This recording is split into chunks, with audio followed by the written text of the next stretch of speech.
Lo stadio comunale è composto da 3 campi, un campo principale delle misure di 110x60 per le partite ufficiali e 2 campi secondari dalle misure di 110x65 e 100x55 per gli allenamenti, di cui uno di recente costruzione. La tribuna principale dello stadio comunale ha una capienza di circa 1500 persone, idoneo ad ospitare importanti eventi sportivi calcistici e di atletica leggera. L'impianto può essere strutturato per ospitare gare di rugby o di football americano.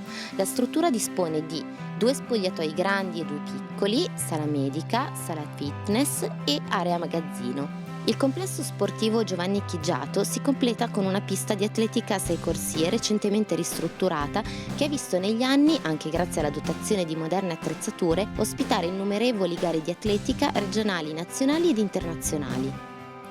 La pista d'atletica è molto apprezzata dagli atleti nazionali e stranieri, tanto da essere oggetto di continui raduni di sportivi che svolgono la propria preparazione per la loro stagione agonistica.